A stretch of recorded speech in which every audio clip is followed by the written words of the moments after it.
Hi everybody, welcome back to the Evermore YouTube channel. It's Chris back with my rant stroke thought of the day. A bit of a rant, this one based on an article I saw in the Daily Mail.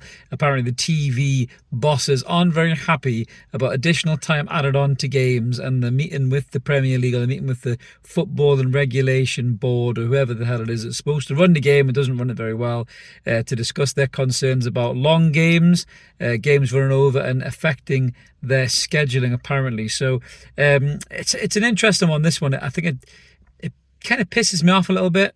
45 seconds in, I swore, so anyone who's upset, any of the Ned Flanders will be writing me down that book for shame. Yeah, it does piss me off a little bit, because it's a bit like a tail wagging the dog here. Thus is the power that is now wielded by the TV companies, that they can tell the football and governing bodies what to do and what not to do. So apparently this has all came about because they don't like the looks of the new rules put in place to prevent time waste, and the Community Shield had additional time put on that apparently Pep Guardiola was furious that he didn't win his 5 millionth trophy of his career, even though Rio Ferdinand said it wasn't really a proper trophy. But yeah, so they were pissed off with that, and I think the championship games overran a little bit as well, I think into the 101 minutes or whatever it may be. So the TV companies have apparently been meeting in secret, although they're yet to comment on it, but apparently discussions have been held with Sky, I think BBC, ITV, these will be for cup games, well, whatever, TNT, BT, whatever the fuck they are these days. They probably had the conversations as well, and obviously they don't want too much added time played on the end of games. And this is quite ironic, especially in the case of Sky. I'll just take Sky as an example, because they are probably the most powerful member of that little sycophantic group of TV companies. Now, this is the same Sky who waxed lyrically over Fergie time for years and still reference Fergie time whenever they can. This is the same Sky that didn't give a rat's ass that Jurgen Klopp had an extra 8 or 9 minutes added onto a game at Anfield that cost Newcastle United a draw.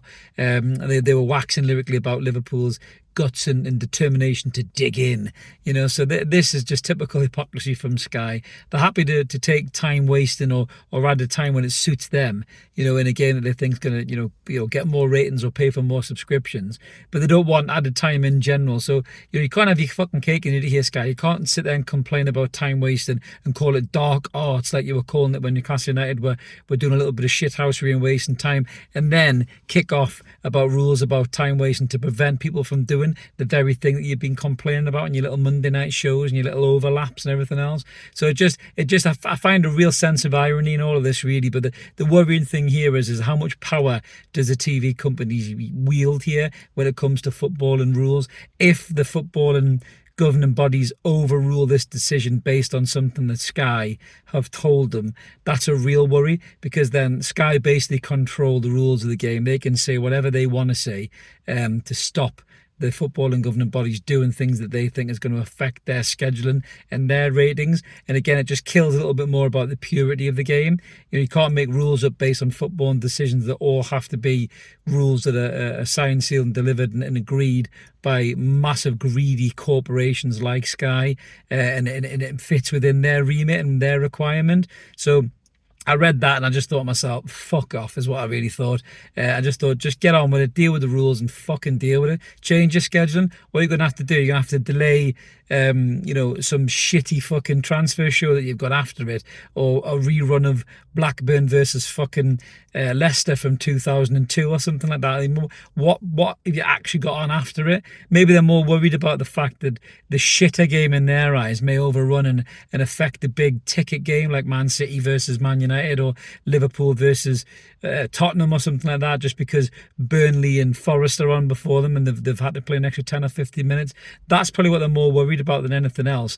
That desire to shove the mediocre teams to the fucking bottom of the pile yet again, just so they can use the glorified teams, the big ticket teams, the ones that gets people paying massively over the odds for Sky subscriptions. I don't know why anyone fucking pays it these days, the amount of different ways you can watch the game and all this bollocks about them policing that. Here's a novel thought: just lower your fucking prices, you greedy bastards, and stop ripping people off for your service, because it's not worth the money you charge for it. There's no way we're getting on the overlap after that. Sorry, Mark. But that's me done for my rant for the day. If this is the kind of thing you like, click subscribe, come and join us. We're closing on 4.5 1,000 subscribers. Got some big news once we get there as well about our 5k giveaway, which I think every football fan will be interested in, no doubt about that. Smash a like as well, help the channel grow.